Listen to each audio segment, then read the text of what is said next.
I'm standing barefoot on the porch while the snow piles up around my toes, the Christmas lights behind me blinking like they're mocking me.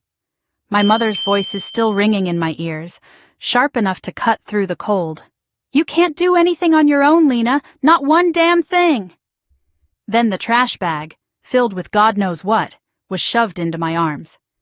A moment later, my father's hand slammed the door so hard the wreath nearly fell off, and the lock clicked like a final verdict. Behind me, perfectly decorated houses glow warm with holiday dinners, laughter, families, and there I am, standing in the snow with no coat, no home, and no family willing to claim me. A few neighbors peek through their curtains, pretending they didn't just witness the Carringtons throw their daughter out like she's yesterday's garbage. My phone has no service. My bank app shows a humiliating balance of $182, and the winter wind slices through my thin sweater. For the first time in my life, I truly understand what it feels like to be unwanted. And that's when my hand brushes the inside of my coat pocket and hits something solid, cold, metallic. The old black card my grandfather gave me when I was 6. The one he said to use only when you have nowhere left to go. I finally managed to move my numb feet down the steps and toward my car. The snow makes my sandals slick. I almost fall twice. The trash bag tears open in my arms as I reach the sidewalk. Inside aren't my clothes or my documents or anything that belongs to me. Just random junk. A towel covered in bleach stains, a broken Christmas ornament, a half-burnt candle. They couldn't even give me the courtesy of my own things. My car groans when I start it, the engine whining like it doesn't want to cooperate. Honestly, same. I sit in the front seat with my hands shaking so hard the keys rattle. My breath fogs the windshield. The heater barely works, so cold air blows across my face while I stare at the house I grew up in. Now locked behind a door my parents made sure I could never open again. I replay the scene from 20 minutes earlier. Christmas Eve dinner burned in the oven because my mother was too busy criticizing my posture. My father complaining about the cost of the holiday lights. My brother rolling his eyes at everything I said, then the fuse blew when I told them I wouldn't co-sign a loan they wanted under my name. Suddenly I was ungrateful, selfish, and a leech. Their words piled up faster than the snow outside. My mother snapped first, calling me a disappointment. My father followed with a shouted, "Get out!" that echoed down the hallway. If I hadn't seen it with my own eyes, I wouldn't have believed how fast my family could discard me. They always said I'd come crawling back, but tonight, as I sit in my cold car staring at their warm windows, something shifts inside me. I don't want to crawl back ever again. But wanting strength and having options are two different things. My stomach growls, reminding me I haven't eaten since yesterday. I look at the time, almost midnight, and my body feels like it's made of hollow glass. I search for hotels nearby, but the prices might as well be $1 million. I try calling a few friends, but my mother spent years quietly isolating me from most of them. A part of me wonders if this moment is exactly what she wanted. For me to be so alone, I'd have no choice but to obey her forever. I refuse to let that be the ending. I drive to a 24-hour diner because it's the only place I can sit without being thrown out. The neon sign flickers as I park.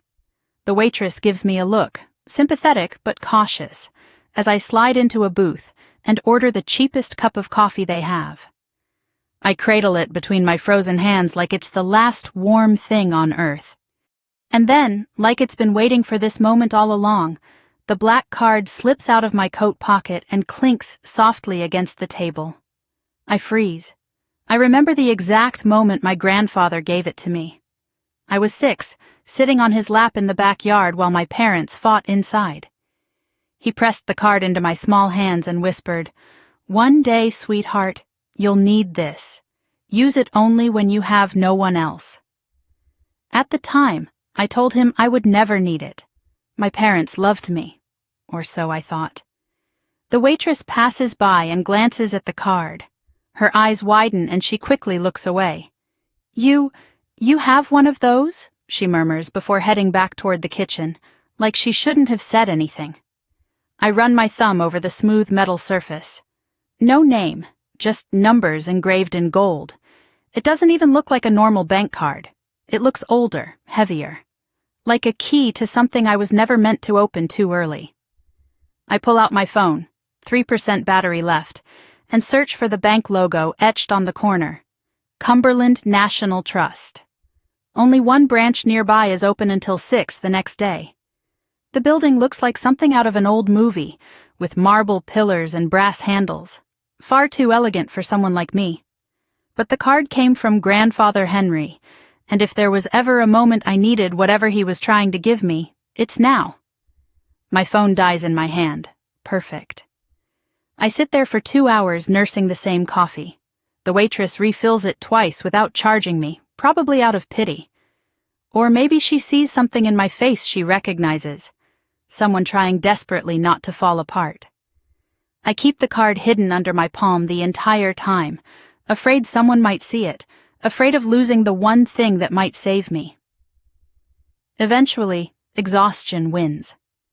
I stumble back to my car and curl up in the back seat, pulling my thin jacket over my knees. The windows fog as my breath turns white, the heater long since given up. My fingers go numb first, then my toes. Fear creeps in, the kind of fear only people with nowhere to sleep understand. I think of Grandfather Henry again, his warm hands, his quiet smile. The way he always looked at me like I mattered. Maybe he knew this day was coming. Maybe he tried to warn me in the only way he could.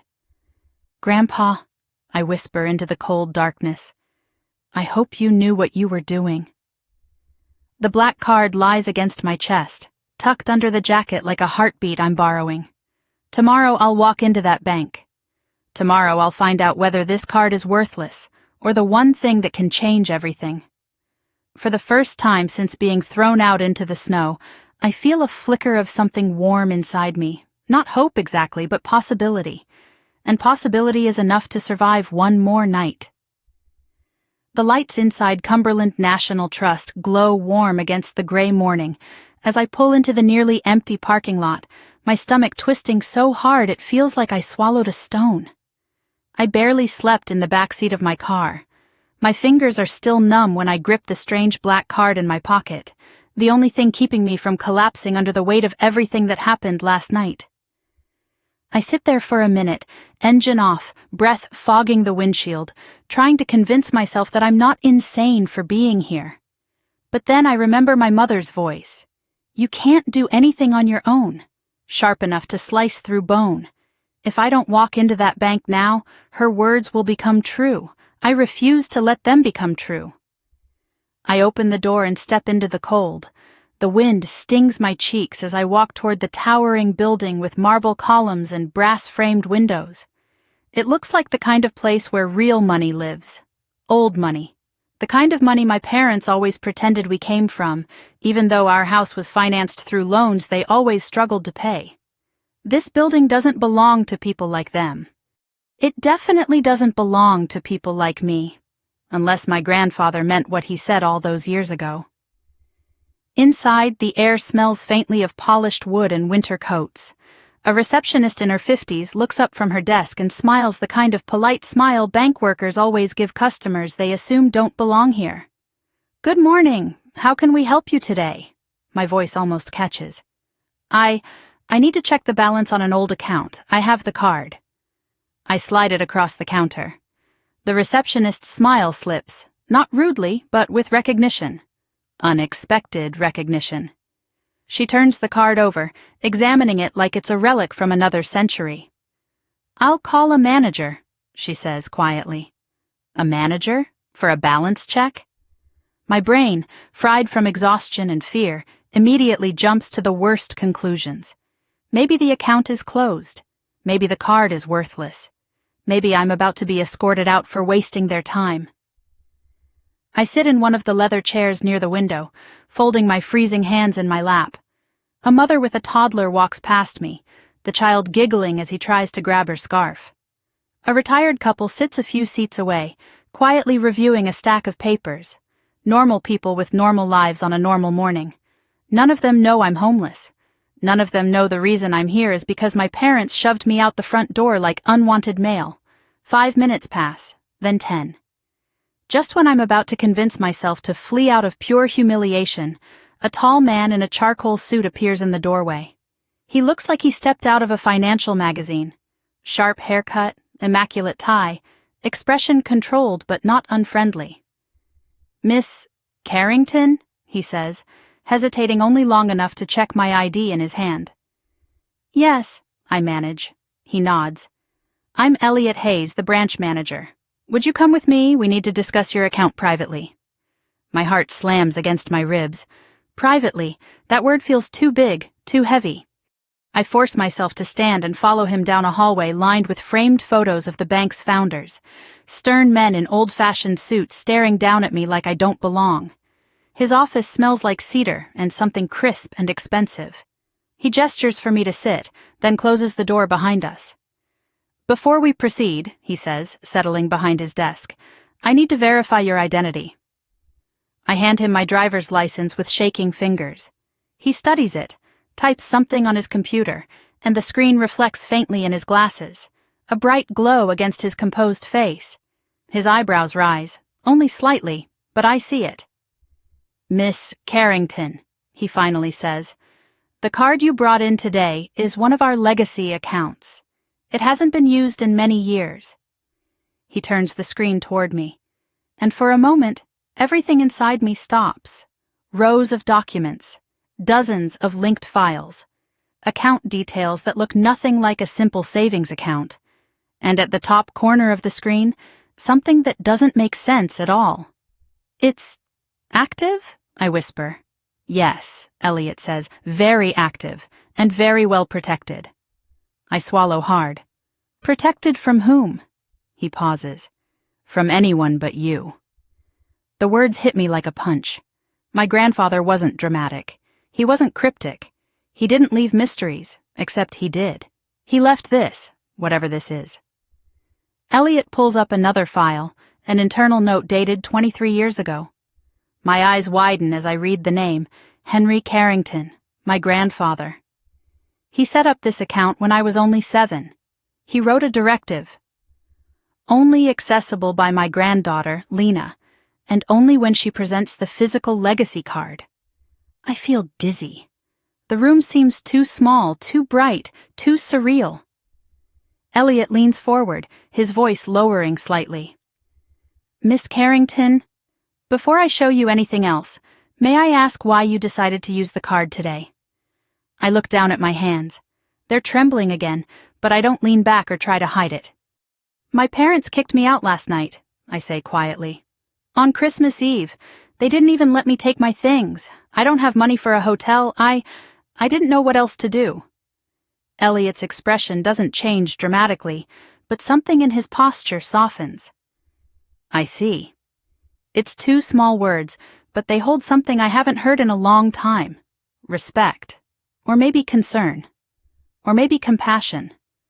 Real compassion from someone who doesn't know me. Someone who doesn't benefit from comforting me. I force myself to stay steady. "I don't even know if there's anything in the account. I just remembered my grandfather said to use it if I had nowhere else to turn." Elliot nods slowly. He was very intentional about that. He clicks into another section on the screen. My stomach twists tighter. The numbers flicker into view. For the first time in hours, I inhale sharply. The breath feels like ice in my lungs. Is that... I can barely form the words. Is that the balance? Elliot doesn't answer. Not immediately. He lets the moment land, lets the truth sit between us. And then he gently rotates the monitor all the way so I can see it fully. But I don't. Not yet. Because I can't bring myself to look. I'm terrified. Terrified it's nothing. Terrified it's something. Terrified of what either possibility means. Finally, I force my eyes to the numbers. And everything inside me folds. I blink rapidly, unable to comprehend the digits, the commas, the length of the balance. My pulse spikes, a roaring in my ears drowning out everything in the room. "No," I whisper. "That can't be right." Elliot's voice is steady. "It is." The air leaves my lungs all at once. My hands fly to my mouth. I gasp like someone pulled me out of deep water. Because the number on the screen isn't small. It isn't even modest. It isn't something I could explain away or rationalize. It's life-changing. It's unreal. It's impossible.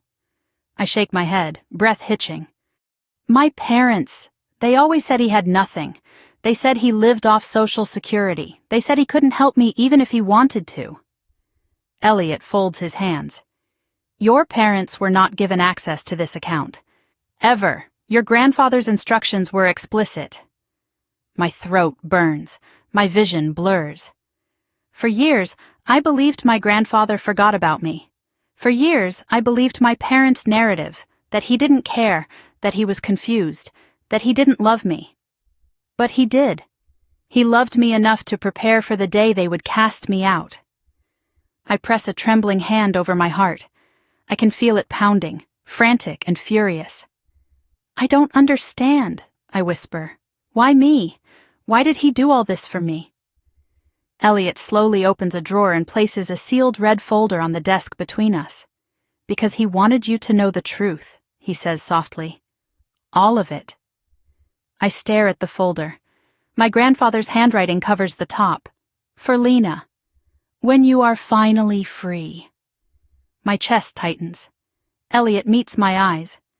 Miss Carrington, I think you should read this. And with that sentence, my entire life tilts on its axis. Elliot turns the screen toward me slowly, as if he knows the numbers on it might break something open inside me. At first, the rows of digits don't register. My brain tries to make sense of them, but I've never seen numbers that long outside of corporate scandals or tech company valuations on the news. My breath stalls. My pulse skids sideways. For a moment, I genuinely think the monitor must be showing someone else's information. Someone important. Someone powerful. Someone who isn't me. But then Elliot speaks, his voice low and almost reverent. Miss Carrington, this is your account. My heart lurches so hard it hurts.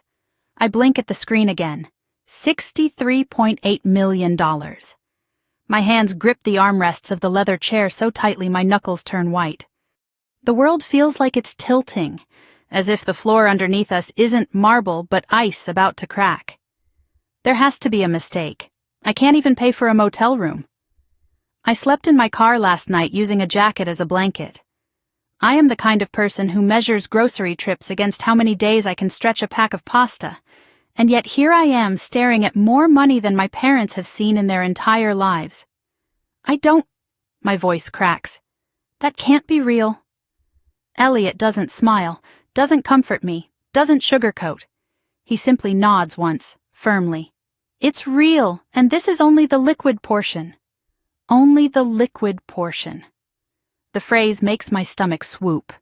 He starts clicking through tabs, each one filled with information that knocks the air out of me. Commercial property deeds, land holdings in 3 counties, stocks in companies I recognize from headlines, a partnership in a robotics firm I've definitely heard about on the news.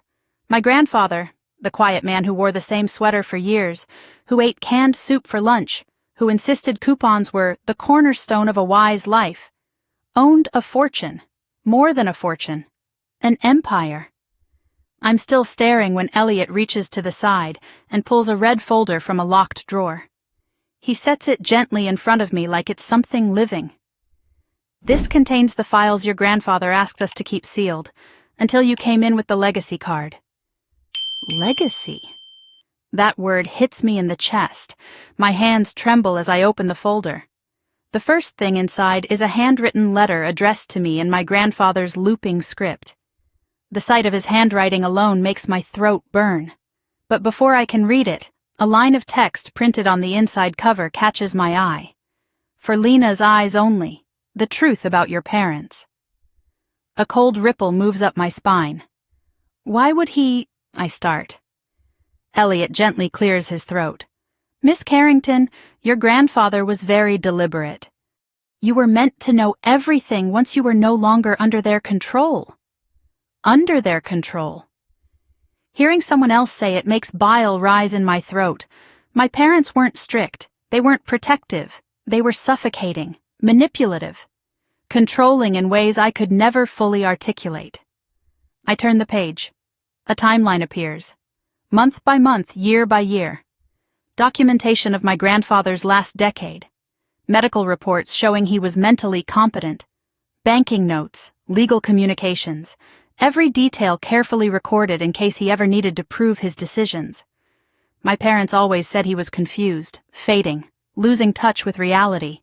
They said that was why he never left them anything, why he didn't want visitors, why I shouldn't bother him with my presence. Lie after lie after lie. The documents show the truth. He begged them to let me visit him. Begged. My mother intercepted the letters he wrote. The folder contained scanned copies, letters I never saw. One reads, "My sweet girl, I miss you every day. They won't let me see you. I don't know why, but please remember I love you more than life itself." A tear hits the page before I can stop it. My vision blurs. I grip the folder like it's the only solid thing in the room. "I never got any of these," I whisper, my voice cracking. "I know," Elliot says softly. "Your grandfather suspected they were intercepting them." I turn another page. A legal statement Henry filed after an incident 8 years ago. "If anything happens to me suddenly, investigate Richard and Elaine Carrington first." Seeing my parents' names in black ink under the words "suspected coercion" and "financial manipulation" makes my stomach twist. My grandfather knew. He knew what they were capable of, knew what they did to him, and what they would eventually do to me. I pick up the letter addressed to me. My fingers tremble as I unfold it. "My Lena, if you are reading this, it means they have cast you aside. I hoped it wouldn't happen, but I feared it would. They value control above all else. You must know this truth. None of their words about you were ever real. You were never weak. You were never a burden. You were the best part of this family. Everything I built because I knew you would one day need freedom. Take this chance, my dear girl. Use it to live the life they never allowed you to dream of. You are my legacy. With all my love, Grandpa Henry." I press the letter to my chest. A sob escapes me, raw and painful. For years, I thought he forgot me. I thought I wasn't worth remembering. I was wrong. My parents made sure I believed I was forgettable. They kept me small, quiet, obedient. They shaped my entire sense of self around the lie that I was unwanted. But here, in this folder, is proof of the opposite. Proof that the only person who ever saw me clearly left everything to me, because he believed I deserved better. "Why me?" I whisper again. "Why not my father? Why not my brother?" Elliot looks at me with a level of sympathy that feels almost parental. "Because he trusted you. Because he saw their intentions long before you could. And because you were the only person who cared for him without wanting anything in return." I swallow hard. Memories flood me. Sitting in my grandfather's garden while he told me stories, while my parents dismissed him as old-fashioned or irrelevant. I never understood why he always looked at me with such sadness, such knowing. Now I do. I turn another page, more evidence, more lies unraveled, more truth revealed. My father tried to gain power of attorney over Henry when he was hospitalized once. The doctor refused to sign the competency declaration. My mother pressured Henry to invest in family plans involving Michael's failed business. And when Henry refused, they cut ties. Not because they cared for his health, but because they were furious he wouldn't hand them control. My breath shakes as I close the file. What happens now?" I ask. Elliot folds his hands. "Now, Miss Carrington, you decide what you want. But before anything else, there is one final document your grandfather left. It requires your authorization to access it." He places a small biometric scanner on the desk beside an encrypted drive. "This contains the full truth about your family," he says quietly. "And instructions from your grandfather for your future." Instructions. My heartbeat pounds. The room feels too still. "Are you ready?" he asks. Am I? My parents threw me out like trash. They made sure I had nothing. No money, no clothes, no home, no self-worth.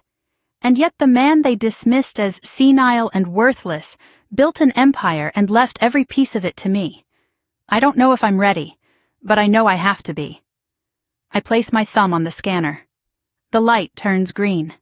The encrypted drive begins to unlock, loading files line by line. Elliot watches the screen, his expression tightening. "There's something else," he murmurs, almost to himself. "Something your grandfather didn't want anyone to find until now." The final file loads. Elliot exhales, turns the monitor toward me and says, "Miss Carrington, you need to see this." The encrypted files load line by line, the cursor blinking like a pulse on a heart monitor, steady and unhurried, while my own heartbeat pounds loud enough to drown out the quiet hum of Elliot's office. I try to breathe normally, but it feels like every breath hitched in my chest. When the screen finally stops flickering, Elliot angles the monitor toward me. "Miss Carrington," he says softly, "your grandfather wanted you to see this if he ever feared your parents would harm you, financially, emotionally, or otherwise." The first file opens automatically. A title stretches across the top in bold letters, "For Lena's Eyes Only, a complete record of your parents' actions." My stomach knots. I set my hands in my lap so they don't visibly shake, but I don't think it helps. I click the first entry. A timeline appears. 10 years of dates. 10 years of carefully documented reports, emails, transcripts, and notarized statements. Every entry written or signed by my grandfather. My throat closes slowly, like someone's squeezing it. The first note begins.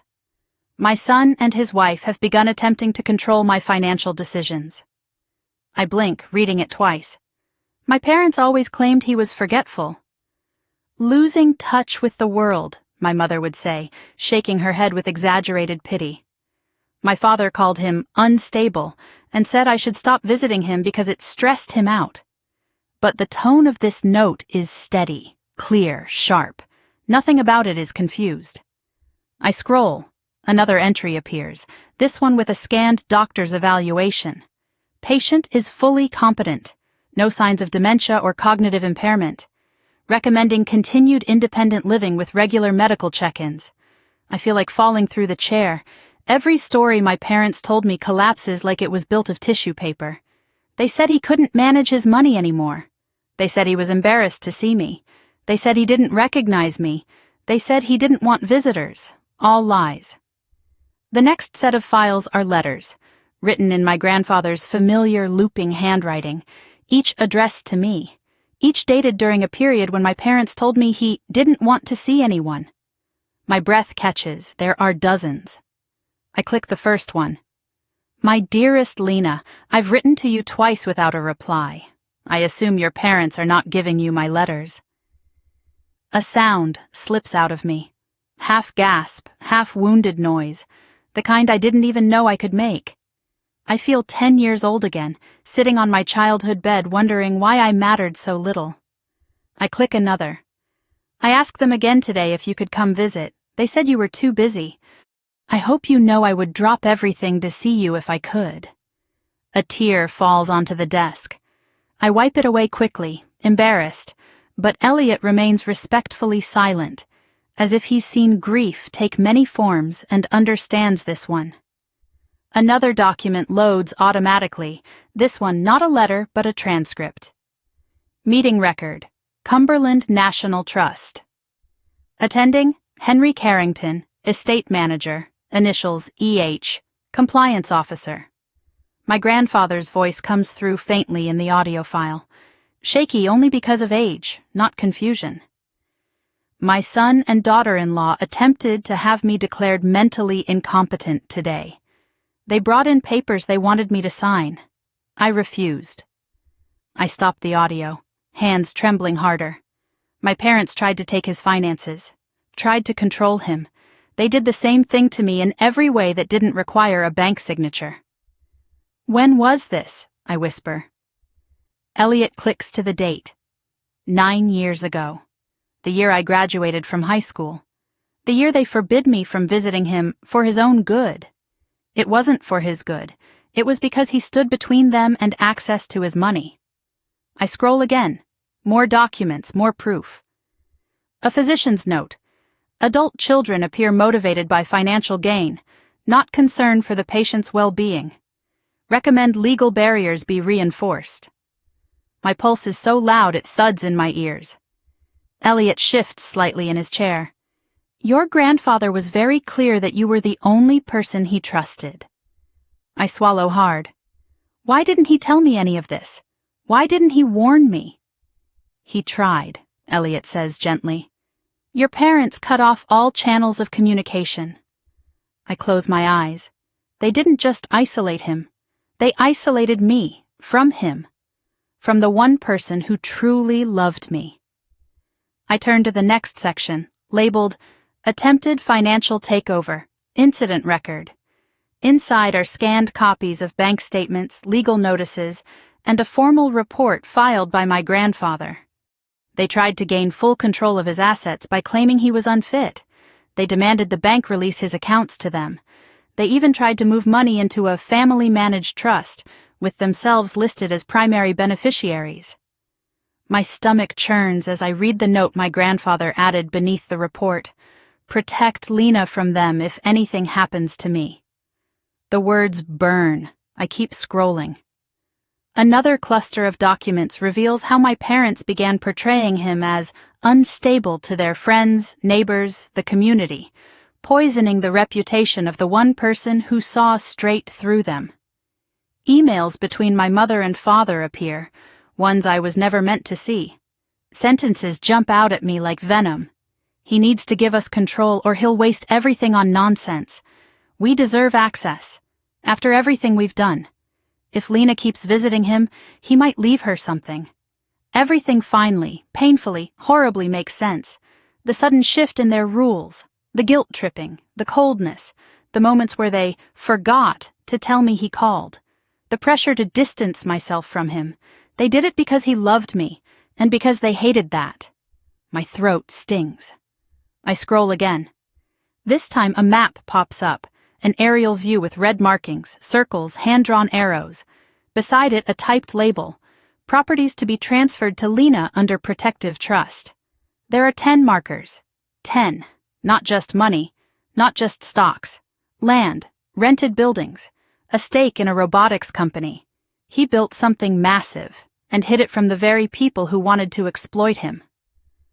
I open the final document in the folder. A note handwritten in faint, shaky ink. My darling Lena, if you are reading this, then what I feared has happened. They have done to you what they tried to do to me. Do not let them back into your life. They will only take and take and take until there is nothing left of you. Use what I've left you to build a life of your own choosing. You have always deserved more than they ever gave you. I'm sorry I couldn't protect you more. But I prepared everything so that when they showed who they truly are, you would finally know who you truly are. Not their child, not their burden, not their failure. My legacy. Henry. I'm shaking so hard I can barely hold the letter. For years I thought I was unwanted, a disappointment, a problem, a burden too heavy for my parents to tolerate. But none of that was true. They weren't pushing me away because I was unlovable. They were pushing me away because they were terrified of what I might inherit, both financially and emotionally. What I might know. Who I might become. The door behind me clicks softly as Elliot stands. There is one more step, he says, voice still gentle. Your grandfather created multiple layers of protection. To access the sealed vault containing the rest of his instructions, legal, financial, and personal, we need your biometric authorization. My head spins. There's more? Yes, he says. Much more. I look at the black card on the desk. The strange weight of it. The way it hums with something like memory.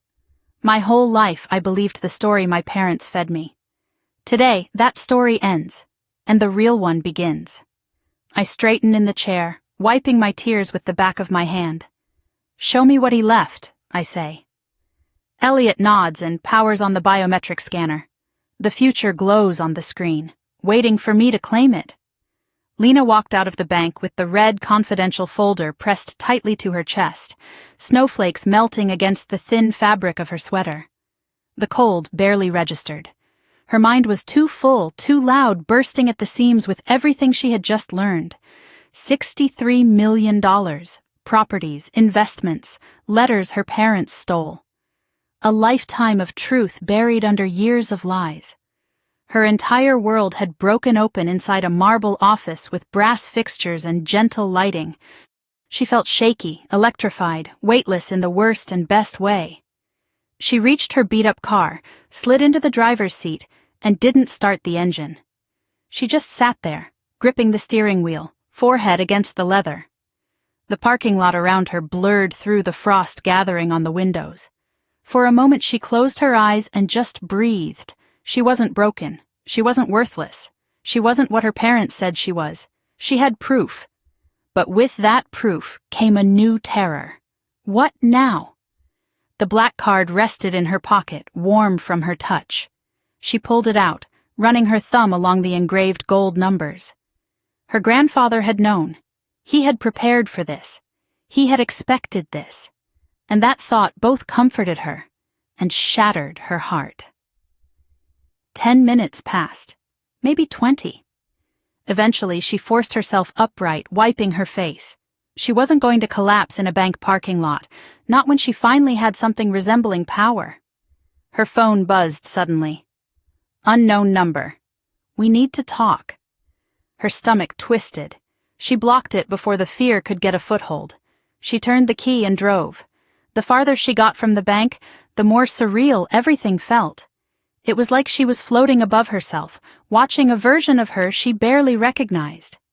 The Lena who drove to the diner last night was homeless, desperate, shaking in the cold. The Lena leaving Cumberland National Trust was something else entirely. Not rich, not yet, not emotionally, but no longer someone her parents could crush. Eventually, she pulled into the parking lot of a small cafe she used to visit in college. Warm lights, fogged windows, the lingering smell of cinnamon and roasted coffee drifting out the cracked door every time a customer entered. She needed to sit, to think, to breathe like a human being and not a creature running from the wreckage of her own life. Inside, a Christmas tree glowed in the corner, decorated with mismatched ornaments from local schoolchildren. A couple in their 70s sat near the window, laughing gently about something in the newspaper. A barista hummed along to a holiday playlist. Normal. Everything felt so painfully normal. Lena slid into a booth, her hand still trembling as she opened the red folder. The documents inside were organized, neat, curated by someone who loved her enough to plan for a future she didn't know she needed. But this wasn't everything. Elliot had mentioned another meeting, someone else. She checked her phone. A voicemail from the bank. Miss Carrington, this is Elliot. Before you leave town today, please return to the branch. We need to complete the estate disclosures with our senior specialist. It's important. She shut her eyes, exhaling shakily. Important was an understatement. 20 minutes later, she was back in the marble lobby, snow melting off her boots. Elliot met her immediately, his expression more serious than before. He introduced her to a woman with silver hair, warm eyes, and a voice like steady oak. Miss Carrington, she greeted, offering her hand. I'm Marjorie Keene. I managed your grandfather's accounts for 22 years. Lena blinked. You knew him well? Marjorie's gaze softened. He was one of the most thoughtful clients I've ever had. He spoke about you constantly. The words hit so hard Lena almost forgot to breathe. Marjorie led them to a private conference room. Papers were already spread out across the table. Property maps, valuation reports, legal notes, investment summaries, and another box, smaller, locked. This, Marjorie said, touching the lid gently, was left in our care for you, but it required 2 forms of authorization, one from you, one from your grandfather. My grandfather passed, Lena whispered. Marjorie nodded. He provided a pre-recorded authorization video. "We'll use your biometric ID to complete the verification." Lena stared down at the box, her chest tight. This wasn't just money, this was intention, a legacy, protection, love. "Are you ready?" Marjorie asked. Lena nodded, even though she wasn't ready at all. The scanner beeped. A green light flashed. The lock clicked. When Marjorie lifted the lid, Lena felt the air thrum. Inside were keys. Dozens of them, each tagged with a neat handwritten label. A storage facility number, a farmhouse address she didn't recognize, a commercial building, something labeled Carrington Lot Do Not Sell, and a sealed envelope with corporate logos she traced with her finger in disbelief. "What is all this?" "Your grandfather's hidden portfolio," Marjorie explained. "He didn't trust your parents to know about it. He didn't trust anyone but you." Lena felt her throat close. "But they always said he was broke. They always told me he'd mismanaged everything." Marjorie sighed softly. "Your parents tried to take control of his estate a decade ago. When they failed, they turned to misinformation." Misinformation, a polite word for lies. Lena reached into the box, pulling out an envelope labeled Atlas Robotics Partnership. She blinked at it. "I've heard of this company," she whispered. "It's worth several billion now," Marjorie said. "Your grandfather was one of the original private investors. He saved them from bankruptcy in the late 80s. The room tilted. "He never sold any shares?" "No, he left the entire stake to you." Lena had no words. None. Her grandfather wasn't just financially secure, he was brilliant, strategic, quietly powerful in ways her parents never understood. "We estimate your total holdings exceed what you saw on the initial screen," Marjorie continued carefully, "by a significant margin." "How significant?" Lena whispered. Elliot's voice lowered. 8 figures, possibly 9, depending on asset liquidation." A laugh slipped out of her. Not a happy one. A startled, broken, stunned sound. "My parents threw me out with a bag of trash." Neither banker responded. They didn't need to. Lena pressed her palms to her face, breathing through the tremors in her chest. Her parents' last words still echoed in her skull. Useless, weak, worth nothing. But all along, the truth was the opposite. Her grandfather had believed she was worth everything. When she lowered her hands, Marjorie pulled out one more document, thin, delicate, important. "Before his passing," she said, "your grandfather filed a protective clause. In the event your parents, or any party acting on their behalf, attempted to seize your inheritance, we were instructed to alert legal counsel immediately and place security measures on your access." "Legal counsel?" Lena echoed. "Yes. Your grandfather retained an attorney specifically for your future interests, Vivian Rhodes, one of the best in the state." Lena blinked. "Why would I need—" The question broke off because she suddenly understood. Her parents. They always tried to take control of things that weren't theirs, even when she was a child, even when it meant hurting someone. Her grandfather had known they might turn that greed toward her one day. He prepared for a war she didn't know she was living in. Elliot slid a sleek black business card across the table. "Vivian Rhodes, Eskian, Inheritance Protection and High-Risk Asset Disputes." Lena picked it up, the card heavier than it looked. "Call her," Marjorie said gently. "She'll guide you through the next steps." "Next steps," Lena repeated faintly. There are more steps?" Elliot nodded, his gaze steady. "Your parents will likely attempt something once they realize they no longer control you, especially if they ever learned about this account." A chill ran across her skin. "You don't think they already suspect something?" "I think," Elliot said carefully, "your arrival at the bank may trigger movement on their end." Her phone buzzed in her pocket. "Unknown number, we heard you stopped by the bank. Call us now." Her blood turned to ice. Elliot's expression hardened. "Miss Carrington, do not speak to them. Not directly. Not through intermediaries. Not at all. Lena swallowed. What do I say if they reach me again? Marjorie answered calmly. You say nothing.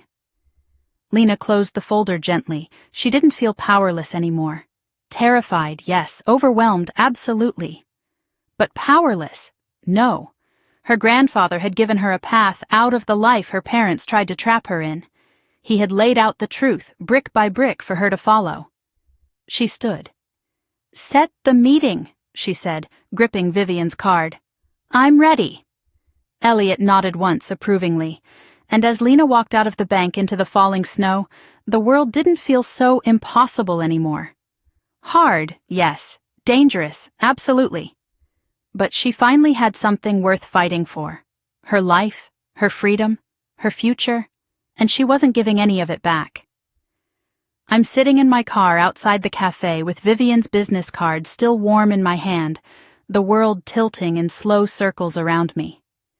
The folder on the passenger seat holds more truth than I've ever had in my entire life, and yet all I can think about is how empty I feel. Not of hope, of energy, of breath, of strength. My body feels like it's running on fumes after 2 nights of fear and no sleep. I'm telling myself to move, to stand, to get out of the car and drink something with sugar in it, but my limbs feel heavy and uncooperative. When I finally pull the door open, my legs wobble. I step out onto the sidewalk and the cold air steals whatever is left of my balance. My vision tunnels. The world shifts sideways. I hear a door chime behind me, and before I can brace myself, everything swoops. A pair of hands catches my arms before I hit the ground. Hey, hey, easy, you okay? The voice is deep, steady, and startlingly calm. I blink up and see a man with warm brown eyes, a dark coat, a doctor's ID still clipped to his pocket like he just walked out of a hospital shift. His gaze is focused, assessing in a way that's frighteningly competent. I'm fine, I lie. You're not fine, he answers, helping me toward a booth inside the cafe. You nearly fainted. He signals the barista without breaking eye contact with me. Water and orange juice, please. I sink into the seat, embarrassed, dizzy, my heart thudding against my ribs. He slides into the booth across from me, watching carefully. I'm Marcus, he says gently. Dr. Marcus Hale, cardiologist. Are you sure you're all right? I nod, even though my hands are trembling. Just tired. A lot's happened. His brow furrows. He doesn't ask questions immediately, just waits, letting me breathe. There's something disarming about him, not comforting exactly, but grounding, like he's used to talking people off emotional ledges. The drinks arrive. I take a sip of the orange juice, the sugar hitting my bloodstream like a jolt. Thank you, I whisper. Marcus nods. Do you have someone you can call? A friend? Family? A bitter laugh slips out. Not family. He doesn't push. Then someone else? I shake my head. My throat tightens.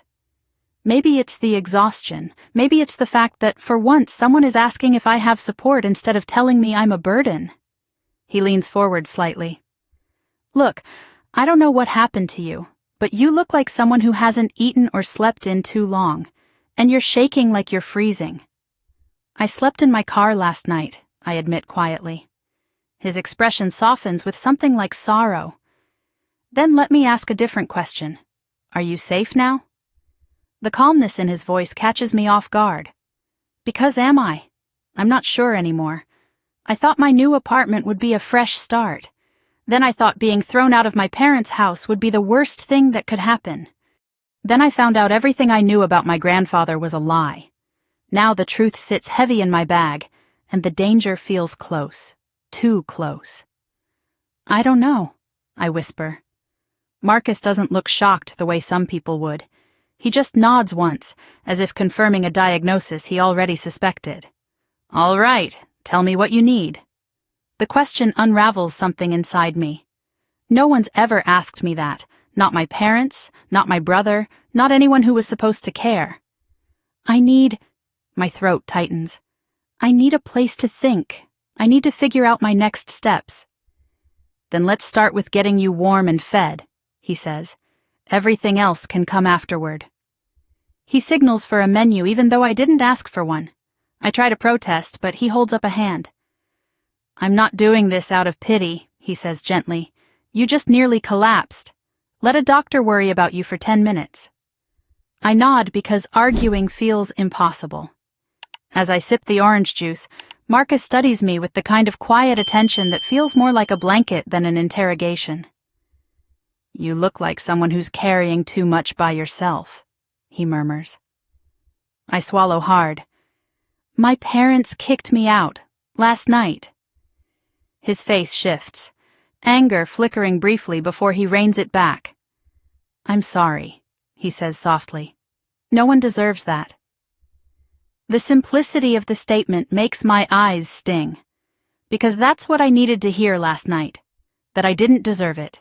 Not silence, not coldness, not the sound of the deadbolt sliding into place while snow soaked my socks. I take another shaky breath. They threw out a trash bag and said I could take whatever fit. It wasn't even my stuff. Marcus exhales sharply through his nose. That's cruel. He doesn't sugarcoat it. He doesn't make excuses for them. He doesn't say they were stressed or emotional. He calls it what it is, cruel. And somehow, hearing someone else name it makes the truth settle deeper in my bones. When the food arrives, scrambled eggs and toast, my hands tremble again. Marcus notices. Eat slowly, he says. Your blood sugar tanked. I nod and take a bite. Warmth spreads through my chest, thawing something I didn't realize had frozen. Do you have a place to stay tonight? He asks, once I've eaten enough to feel human again. I'll figure something out, I mumble, even though I have no idea where I'll go. He sighs quietly, not frustrated, more like concerned. I know you don't know me, and I'm not asking for details you're not ready to share. But if you need somewhere safe, the hospital lobby is open 24/7. Security is always present. You won't be alone. I look up at him, surprised. Why are you being so nice to me? He smiles softly, but it's a sad smile. Because 5 years ago someone had to be kind to me when my world collapsed, and it saved my life. His grief is quiet, but unmistakable. A woman he loved. Gone. The shadow of her still sitting beside him in the booth. I'm sorry, I whisper. Me too, he says quietly, but kindness doesn't have to end with the people we lose. Silence settles between us, not awkward, not heavy, just real. When I finish eating, I gather my things to leave, but Marcus stops me with a gentle touch on my sleeve. Wait. He pulls a pen from his coat pocket and writes something on a napkin. His handwriting is steady, neat. If anything happens, if you feel unsafe, or dizzy again, or just need someone to check in, call me. No pressure, no expectations. I stare at the napkin. His name and number look unreal. I don't want to drag anyone into my mess, I whisper. He stands as I do, adjusting his coat. Lena, sometimes life throws us into storms we didn't ask for. Letting someone stand next to you isn't dragging them in. It's surviving. My throat tightens again. I slip the napkin into my pocket next to my grandfather's black card. Thank you, I breathe. He holds the door open for me. Take care of yourself, and please, be careful. I nod and step into the cold. Snowflakes swirl around me as I walk back to my car. The warmth of the cafe fades behind me, but something else remains, a steadiness I didn't have before. When I reach the driver's seat, my phone buzzes again. A voicemail from Vivian Rhodes. My legal appointment is set for tomorrow. Urgent, she said. Come early. In the back seat, I see the red folder. The truth about my parents, my grandfather, my inheritance, my life. For the first time in years, I feel the faintest spark of strength inside me. I'm not alone anymore, maybe for the first time ever, and that changes everything. The first thing I see when I wake up is the glowing notification on my dead phone screen. 5 missed calls, 3 voicemails, 2 emails from addresses I don't recognize. For one blissful second, I forget everything. My parents, the court paperwork Vivian prepared, the truth about the inheritance, but then the dread slides down my spine like ice water. I turn the phone back on. The messages load slowly. Unknown email. You stole something that belongs to us. Call immediately. Unknown email number 2. We know what your grandfather left you. You can't hide from your own family. My breath catches. My palms grow slick. They know. Somehow they know. I forward everything to Vivian with shaking fingers. She replies almost instantly. Block all unknown contacts. Do not respond. This is escalation. I stare at the phone, bile rising in my throat. They aren't asking if I'm safe. They aren't shocked I'm homeless. They aren't apologizing. They're demanding, accusing, threatening. My parents didn't lose a daughter. They lost control. My hands shake as I throw on clothes and grab the folder from the floor. Every step feels unsteady, like I'm walking into a storm I barely understand. Before leaving the hotel room, my phone buzzes again. Unknown number. You will regret not cooperating. My stomach twists. I block it instantly and rush outside. The cold slaps me in the face as I hurry toward my car, eyes darting across the parking lot. And that's when I see it again. The gray sedan, the same one from yesterday, same tinted windows, same slow, predatory presence. It sits 2 rows away, engine idling, exhaust ghosting into the winter air. My pulse spikes. I duck into my car and lock the doors. I try not to look, but my eyes flick back anyway. The sedan doesn't move, doesn't drive away. It just waits. I breathe through my panic long enough to call Vivian. She answers on the second ring. Tell me everything. I describe the calls, the emails, the car. Your parents hired someone, she says flatly. That's a private investigator. He's tailing you. Document everything. We can use it in court. I grip the steering wheel tighter. Why would they send someone after me? Because they're desperate, Vivian replies. They wanted control of your grandfather's estate for years. Now they know you're beyond their reach. I whisper, what do I do? You meet me at the office, she says. Today. Bring everything. I pull out of the parking lot and try to swallow my fear, but my chest won't loosen. Every turn, I check the rearview mirror. Every time I slow down, the sedan slows too. My hands shake so violently I almost miss my exit. My phone buzzes again. Marcus. Hey, you okay? You sounded tense yesterday. I exhale a trembling breath and type back with stiff fingers. I think I'm being followed, he calls immediately. Lena, where are you? Are you safe? No, I whisper, because it's the first time I've admitted it aloud. I don't think I am. Stay on the phone, Marcus says. I'm heading toward my office at the hospital. Tell me exactly where you are. I follow his voice, steady and calm, until I finally pull into his hospital's parking lot. The sedan turns at the corner but doesn't enter. It waits across the street. Marcus meets me at the entrance. The moment he sees my face, he steps closer, lowering his voice. That car again? I nod. It's been following me all morning. He looks over my shoulder and sees the sedan. His jaw tightens. They're not bothering with subtlety. He walks me inside, stays nearby while I sit in the lobby, and only leaves when I assure him I'm calling Vivian next. His hand brushes mine before stepping away. You're not handling this alone, he murmurs. Not anymore. My chest tightens in a different way. Less fear, more something warm and unfamiliar. Then I head to Vivian's. Her office looks like the headquarters of a quiet, controlled storm. Glass walls, polished steel, precise movements. Vivian greets me with a steady expression, but the second she sees the screenshots, a spark ignites behind her eyes. This is harassment, she says. This is stalking. This is intimidation. We're responding aggressively. She lays out a plan like a general drawing battle lines. Restraining orders, cease and desist letters, criminal complaints. She calls a security consultant who arrives 10 minutes later and reviews the photos of the sedan. Professional, he says, not some amateur. He's reporting back to someone. My parents. Of course it's them. Next, Vivian opens a thick binder she's been preparing since yesterday. This morning, she says, your parents filed an emergency petition with the court.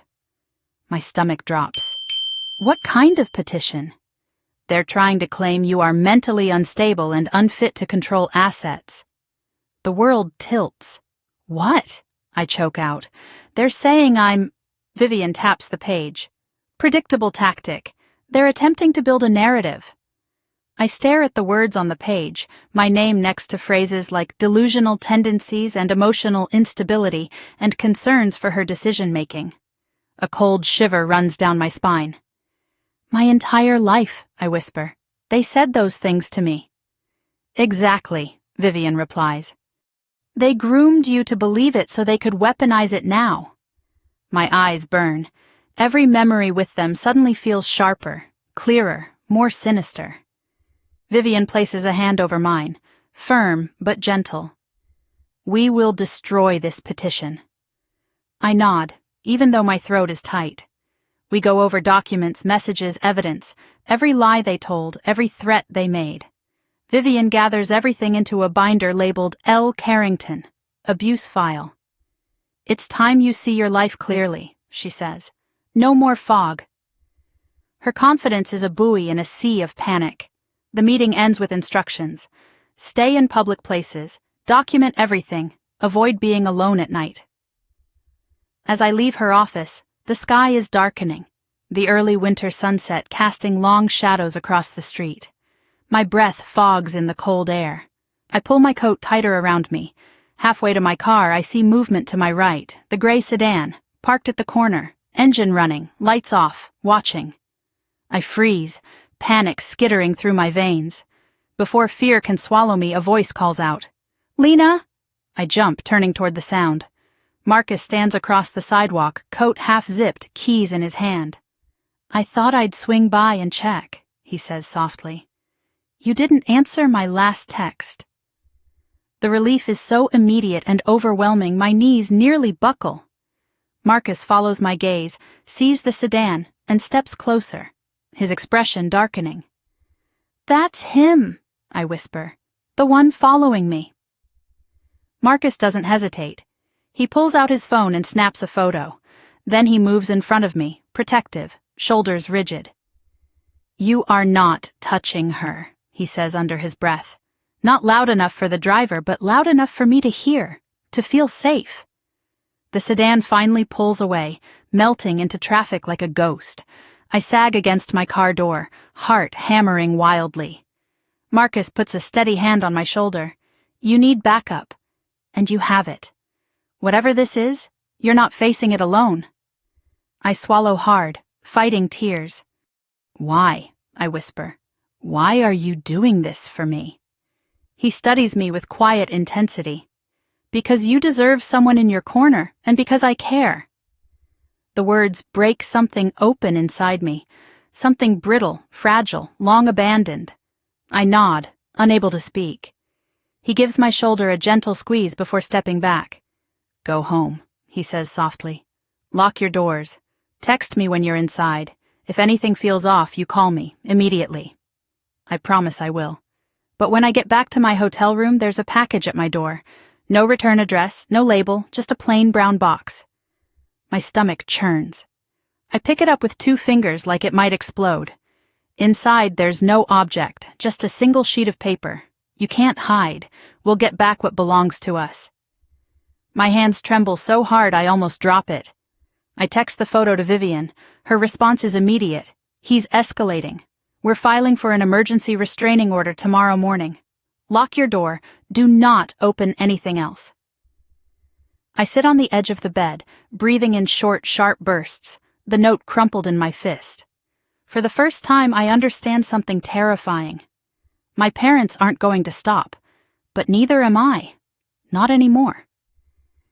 The judge's gavel hits the bench with a sharp crack that echoes through the courtroom, and suddenly every molecule of air feels too thick to breathe. I grip the edge of the table so tightly my fingers ache. Vivian stands beside me, calm and terrifying in her navy suit, her presence radiating the kind of controlled power my parents never imagined I'd have on my side. Across the aisle, my mother adjusts her pearl necklace with a trembling hand while my father stares at me like I'm a stain he can scrub off the family name. They look smaller than I remember, desperate, cornered, and still somehow arrogant enough to think they can win. "All parties are present," the judge says. His voice is clipped, like he's already annoyed. This is the emergency hearing concerning the petition filed by Richard and Elaine Carrington regarding the mental fitness of their daughter, Lena Carrington. My father sits straighter, smoothing his tie. My mother puts on her trembling lip, ready to weaponize tears. I brace myself. Their attorney, a thin, sharp-featured woman who looks like she eats broken rules for breakfast, steps forward first. "Your Honor, we are here today out of deep concern for our daughter. She has displayed increasingly erratic behavior, made impulsive financial decisions, and—" "That's a lie," I whisper, but Vivian touches my arm lightly. "Wait." "And has recently gained access to funds set up by her grandfather while in an emotionally unstable condition," the attorney continues. "We fear she is being manipulated by outside influences and is not mentally capable of managing such assets." My mother dabs at her eyes delicately. Fake. All of it. Vivian stands, her movements precise. "Your Honor, we are prepared to respond to all allegations, including evidence of stalking, harassment, and financial manipulation committed by the petitioners." The judge's gaze sharpens. "Proceed." Vivian begins with a stack of documents. First, medical reports from Mr. Henry Carrington's physicians, confirming he was fully competent when he established the legacy trust for my client. She hands them to the bailiff. My parents stiffen.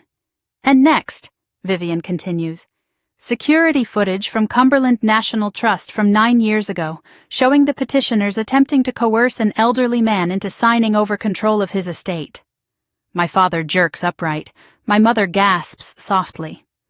Their attorney tries to object, but the judge silences her with a raised hand.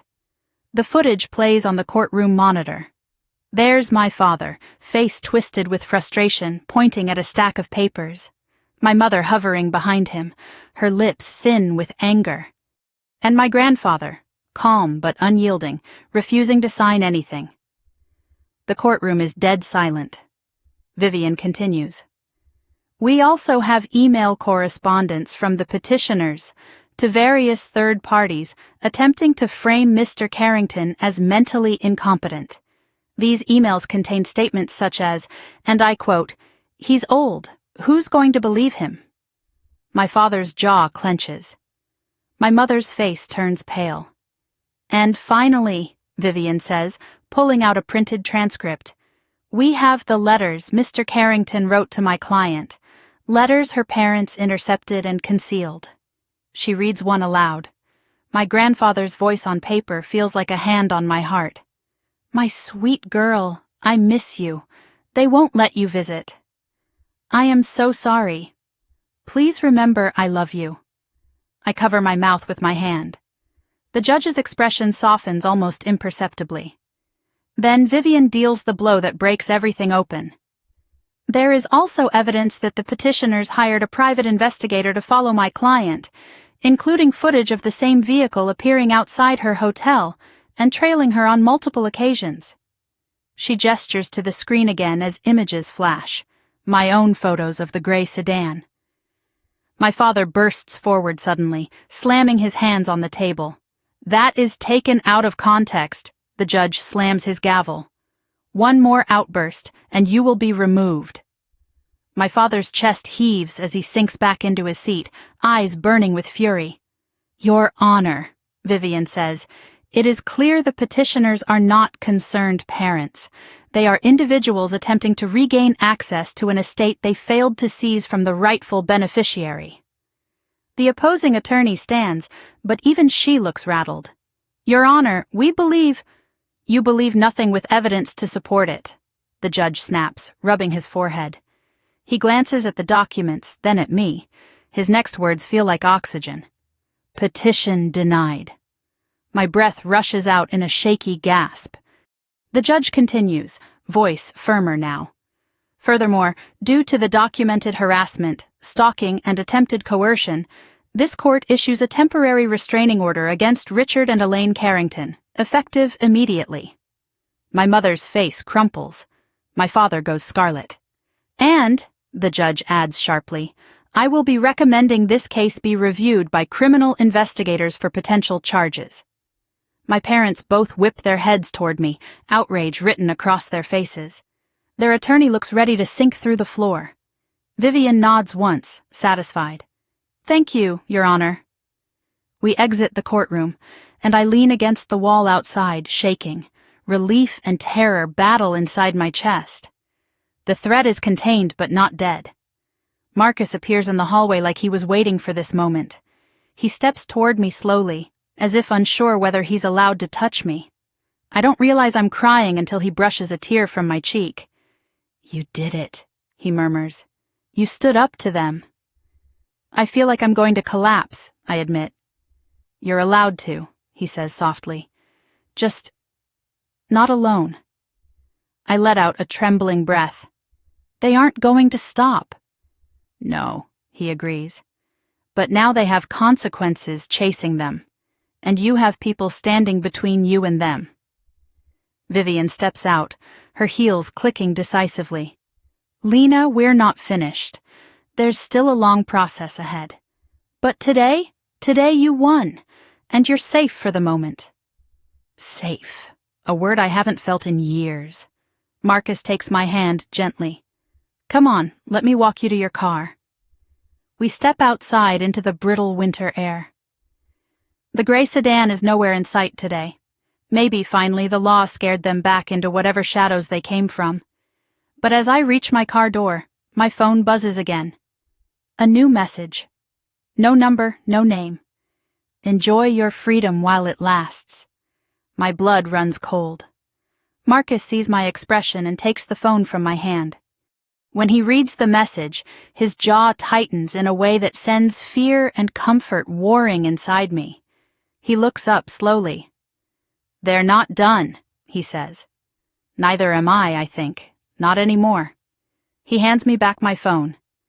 We'll tell Vivian. We'll file it. We'll fight everything they throw. I nod, swallowing hard. I survived the hearing. I survived the exposure of a decade of lies.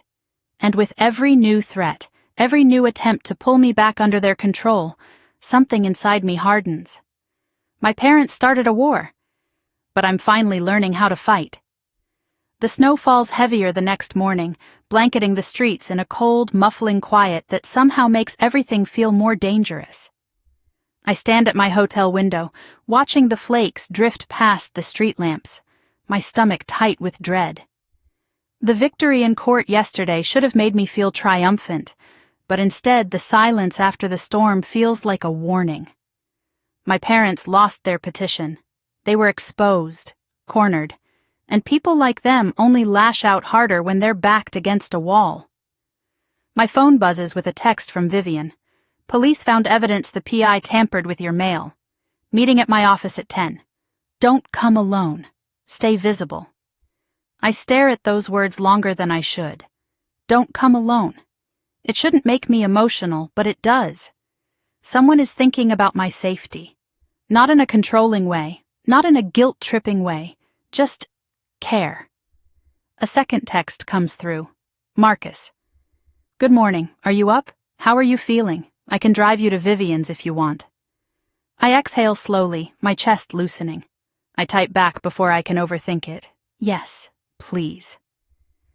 By 9:30, he's knocking gently on my hotel door. When I open it, he takes one look at me and frowns. You didn't sleep again, he says softly. Hard to sleep when someone may be trying to break into my life. He doesn't hesitate. He lifts his hand and squeezes my shoulder. Let's go. The drive to Vivian's office is quiet at first. The world outside is cold and untouched. But inside the car, the warm air and faint scent of his cedar cologne make the anxiety recede just enough for me to speak. Did you ever feel trapped? I ask. Like something was happening to your life and no matter what you did, it kept getting worse? Marcus watches the icy road, his jaw tightening. Every day for months after Laura died. Your wife, I whisper. My fiancé, he corrects gently. She was sick for a long time. I spent so many nights thinking I was losing more than just her.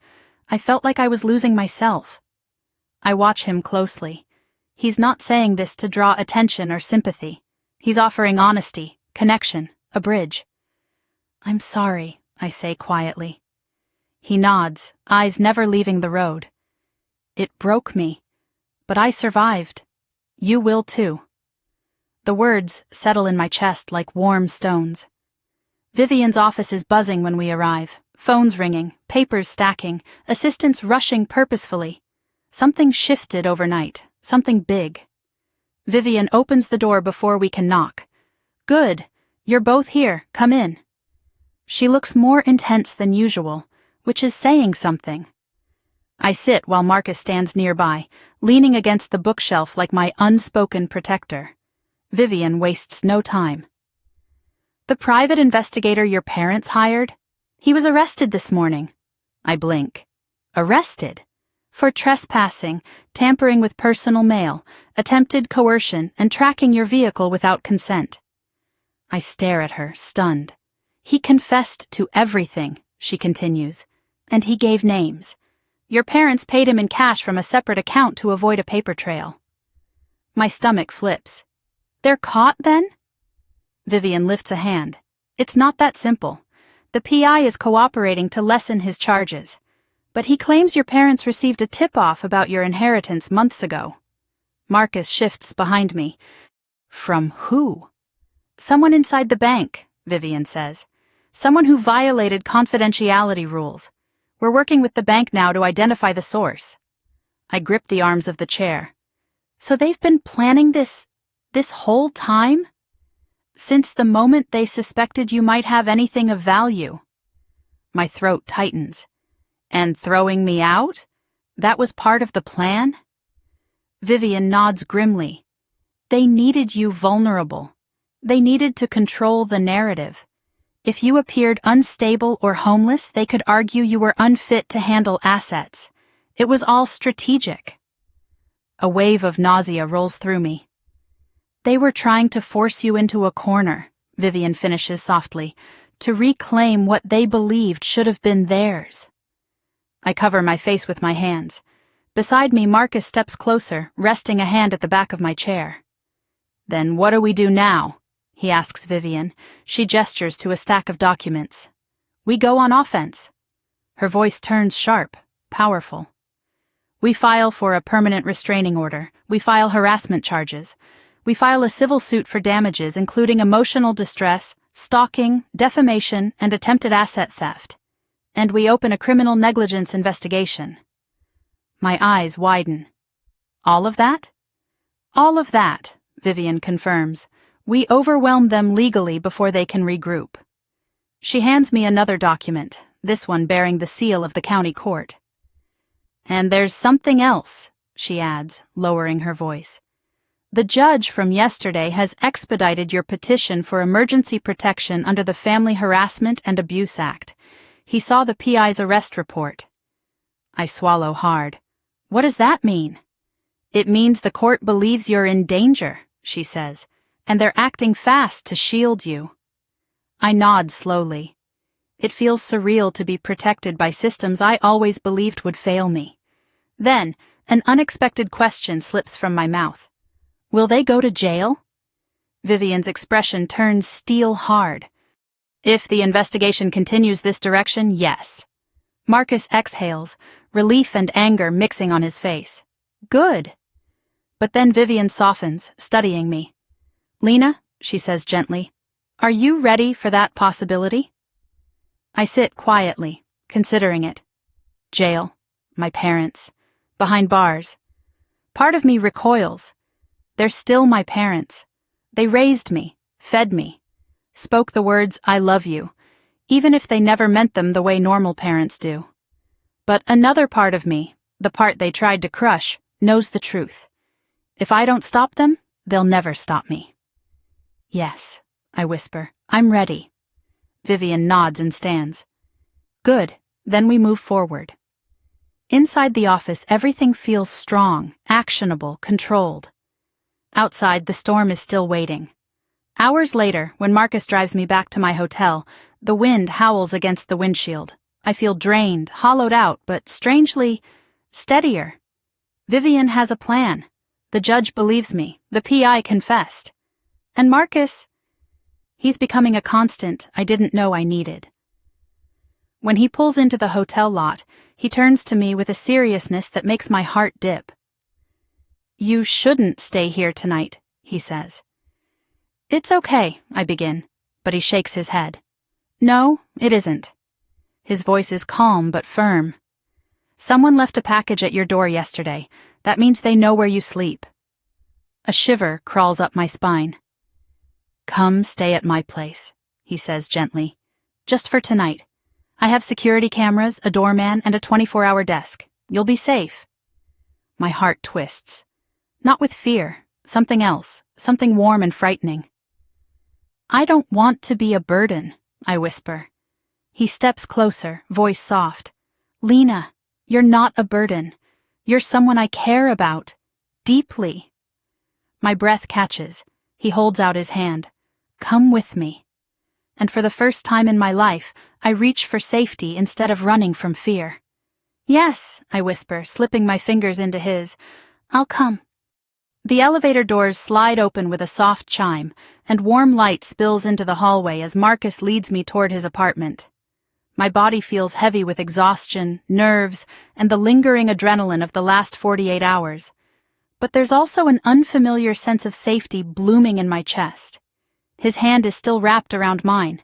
Not tight, not possessive, just steady, like he's anchoring me to the moment so I don't drift back into fear. His apartment is on the top floor of a modern building overlooking the river. When he unlocks the door and steps aside to let me enter first, I'm met with soft lighting, polished wood floors, and the faint scent of cedar and something warm and clean, like laundry just out of the dryer. It feels nothing like the homes I grew up in or the house my parents curated for appearances. This space feels lived in, safe, human. You can take the guest room, he says gently, nodding toward a hallway. Fresh sheets, towels in the closet, and the door locks from the inside. The last part hits me harder than it should. The idea of having a lock I control, a door no one can open without my permission. I nod, swallowing the lump in my throat. Thank you, I whisper. He gives a soft smile. You don't have to thank me for wanting you safe. I set my bag down, suddenly aware of how little I own.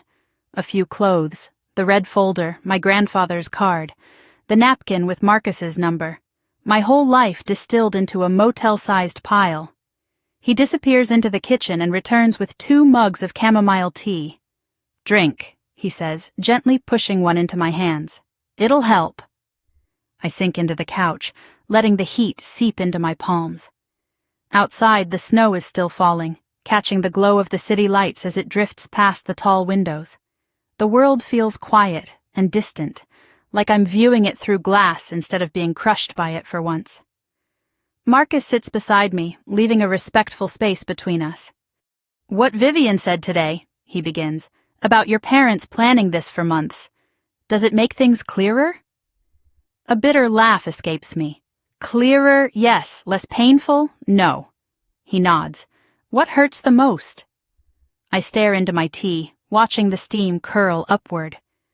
That I kept trying, I whisper. I kept giving them chances, believing if I tried harder they'd be proud or loving or something. And the whole time they were planning to strip me of the only thing my grandfather entrusted to me. Marcus doesn't rush to fill the silence. He waits, letting me find the words. I always thought I was the problem, I say softly. That if I changed enough, they'd finally treat me like a daughter. But now I know they only valued me if I had something they wanted. He turns slightly toward me, his voice low and certain. That's not love, Lena. That's ownership. That's control. And you didn't deserve any of it. My breath shakes. Why didn't they love me? Why was their love always conditional? Because they're broken, Marcus says gently. Not you. You were just the easiest target. The truth of it sits heavily in my chest. I lean back against the couch, closing my eyes. Can I ask you something? Marcus murmurs. I nod. When this is over, what do you want your life to look like? I open my eyes slowly. The question is simple, but it hits me like a tidal wave. No one's ever asked what I want. My parents only cared what I could do for them. My grandfather asked once, but I was too young to know how to answer. Now? I don't know, I admit. I've never imagined a future that wasn't shaped by surviving them. Marcus shifts closer, not touching, just offering presence. Maybe, he says softly, it's time to imagine one now. The warmth that spreads through me isn't just from the tea. It feels like possibility, fragile but real. After a while, he stands. You should rest, he says gently. It's been an unbelievably exhausting week. I nod and follow him down the hall to the guest room. The soft lamplight, the neutral colors, the neatly folded blanket at the foot of the bed. It all feels too kind, too gentle, for the chaos inside my chest. Before he leaves the doorway, I speak. Marcus? He pauses. Yeah? Why are you doing all this? Really? He meets my gaze without flinching. Because I don't want to see someone good get crushed by people who should have protected her. And because... His voice dips, honest and vulnerable. Because I care about you more than I should, considering how fast this is happening. My breath catches. I don't know what to say. I don't know if I'm ready for more. But the truth is there, glowing between us. I don't want him to go. Stay with me, I whisper before I can rethink it. Just for a minute. I don't want to be alone. He hesitates, but only for a heartbeat. Then he steps inside and sits on the edge of the bed. His presence is calm, steady. He doesn't reach for me, he doesn't crowd me, he simply stays. After a few moments, I lie down, and he adjusts the blanket around me like it's the most natural thing in the world. You're safe, he murmurs. Sleep. For the first time in nights, I do. I wake hours later, disoriented and blinking at the soft morning light filtering through the curtains. Marcus is gone from the room, but I can hear faint clinking from the kitchen. The smell of coffee drifts through the air. I stretch, feeling strangely rested, until my phone buzzes. A message. From my mother. It's only 4 words. You've made a mistake. My stomach rolls. I forward it to Vivian instantly. Her reply comes within seconds. We need to meet today. Something just changed. My pulse quickens. I step out into the hallway where Marcus is pouring coffee into 2 mugs. He looks up and smiles softly.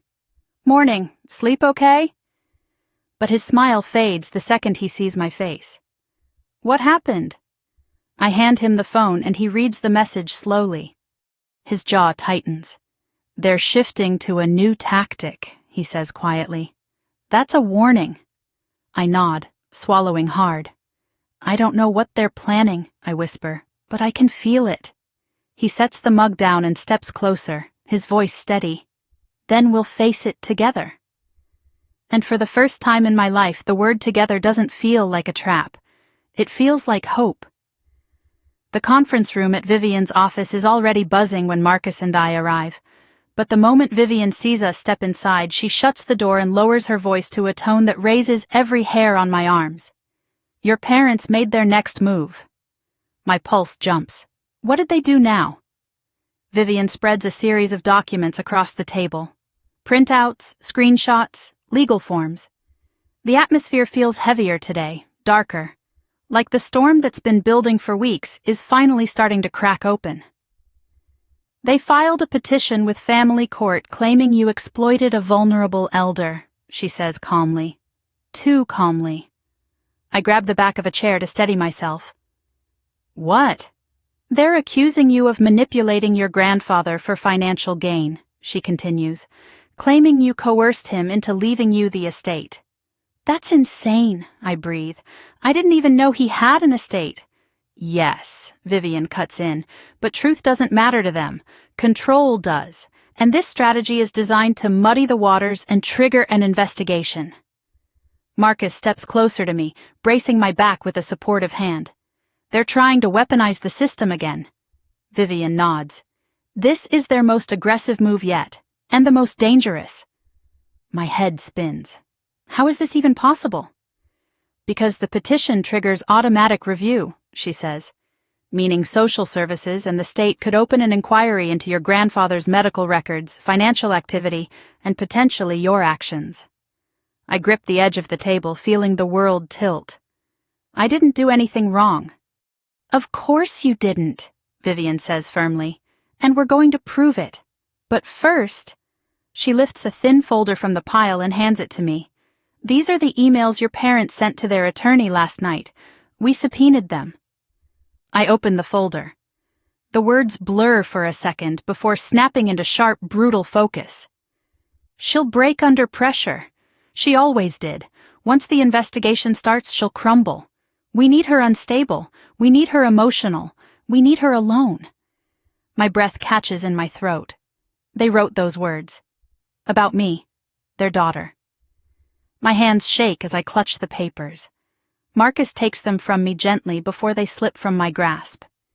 Vivian presses on, voice sharper now.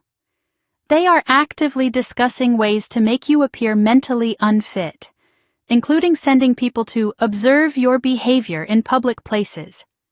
My stomach twists. They're trying to bait me. Yes, Vivian says. They want you to snap, break down, anything that can be used against you. A cold chill sweeps up my spine. Every shadow, every set of footsteps behind me, every silent car. Had any of it been coincidence?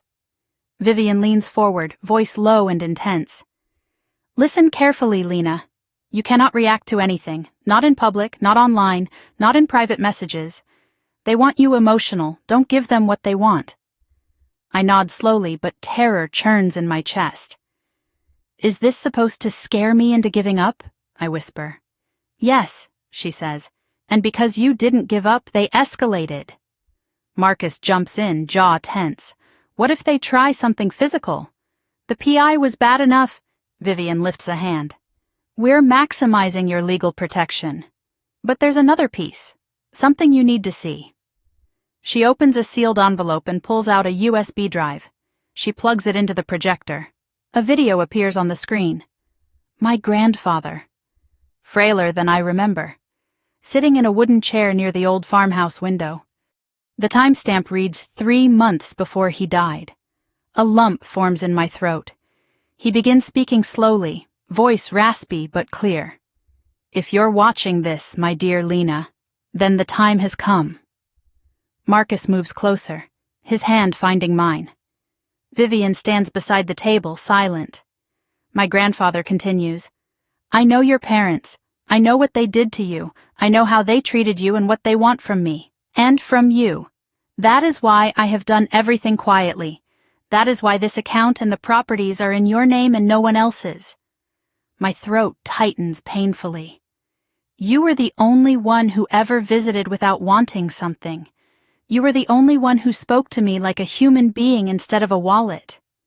Tears prick the corners of my eyes. I am leaving these things to you because you have a good heart, and you will use these resources to build a life free of the chains they put on you. I clamp a hand over my mouth, stifling a sob. And if they challenge this, if they try to claim manipulation, know this. I kept all records, all signatures, all medical evaluations proving my competency. The bank has everything. Vivian nods grimly. My grandfather gives a weak but warm smile. I love you, girl. Do not let them crush you anymore. The video ends. The silence that follows is suffocating. Then something inside me cracks. Not with fear this time, but with something fierce and rising. I wipe my face, breathing shakily, and look up at Vivian. They can't win. Not after everything he did to protect me. Not after what they've done. Vivian nods in approval. Good. Because it's time you start fighting with the same strategy he used, quietly, methodically, and with truth. Marcus squeezes my hand, his voice low. I'm with you, every step of this. I look at him, really look at him. The steady strength, the worry, the way he's shown up without question. Something moves in my chest I've been too afraid to acknowledge. Thank you, I whisper. Meeting adjourned, Vivian walks us to the elevator. You'll need increased escort, she says. Don't go anywhere alone, not even a grocery store, and keep your phone on at all times. Escort, I echo. She nods. Security detail. The court will approve temporary protection until we finish this. The elevator doors slide open and Marcus steps inside with me. As they close, I suddenly feel the urge to ask something I've never asked anyone before. Marcus, I say quietly, if this gets worse, if it gets dangerous, will you still stay? He breathes in sharply, like the question hits harder than expected. Then he lifts my hand and presses a gentle kiss to my knuckles. I'm not going anywhere. The elevator hums downward, and for the first time, despite the fear, despite the chaos, I feel something powerful blooming inside me. Not defeat, not doubt, resolve. I'm going to finish what my grandfather started. I'm going to take my life back, and my parents will never control me again. Snow was falling again the morning everything finally shifted. I watched it from Marcus's kitchen window, the city washed in white, quiet in a way that almost felt unreal after weeks of chaos. For the first time in what felt like forever, my shoulders weren't knotted in fear. My phone wasn't buzzing with threats. No dark cars idled outside.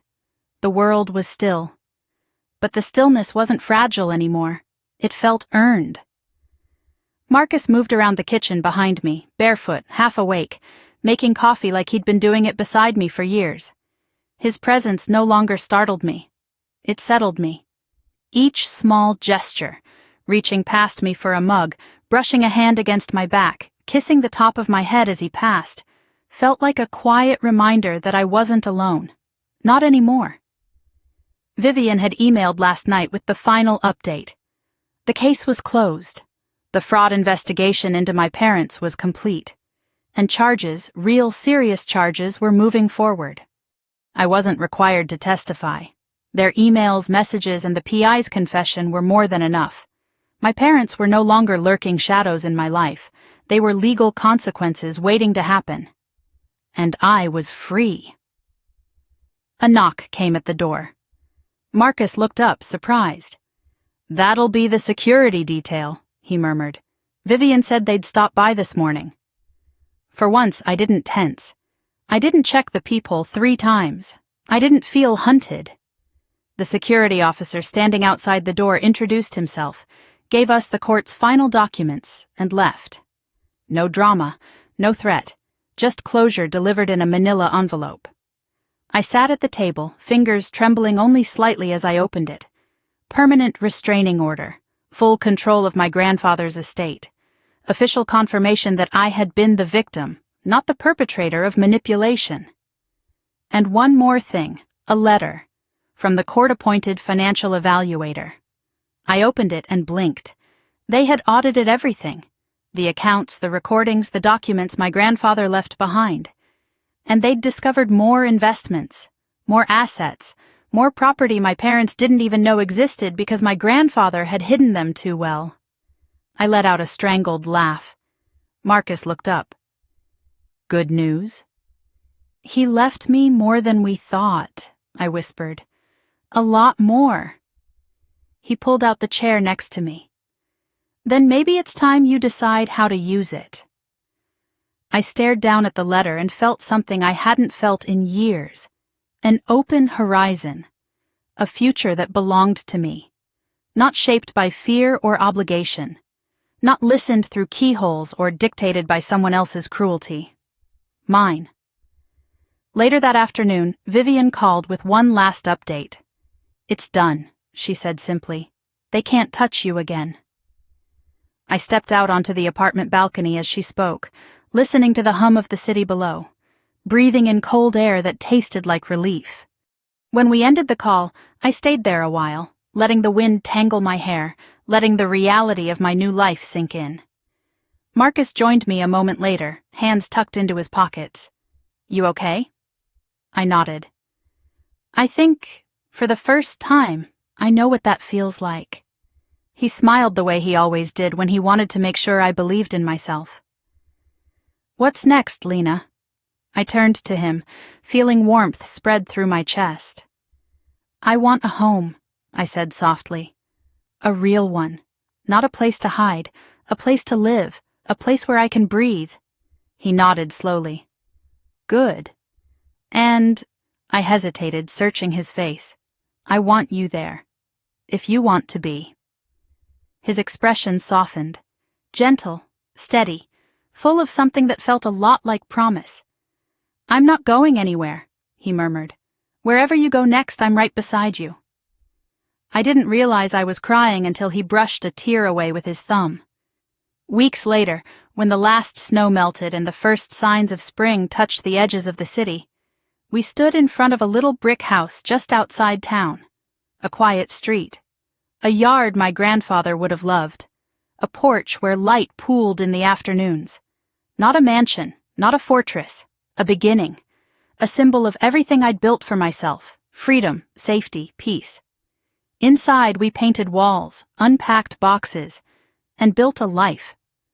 Marcus filled the kitchen with laughter and music. I filled the shelves with books and the windowsill with plants. The security system was state-of-the-art, not because I lived in fear, but because I finally valued myself enough to protect my future. And sometimes, when the sun slanted right and the world felt particularly gentle, I could almost feel my grandfather in the house with me, watching over me the way he always wanted to. I visited his grave one morning in early summer. The air was warm, and the flowers I brought rustled softly in the breeze. "You were right," I whispered, "about all of it. Thank you for believing in me before I ever learned to believe in myself." I laid the flowers down and rested my hand against the cool stone. "I'm okay now," I said. "I'm finally okay." As I walked back to my car, I felt lighter, stronger, whole. And when I got home, my home, Marcus was waiting on the porch, smiling the way someone smiles when they know they've found the place they're meant to stay. If you've made it this far, thank you for sharing this journey with me. If you've ever felt trapped, betrayed, or underestimated, I hope my story reminds you that your worth isn't defined by the people who fail to see it. Drop a comment and let me know where you're watching from, and don't forget to like and subscribe so you never miss a new chapter. There's more to come, and I'd love for you to stay with me as we keep moving forward, together.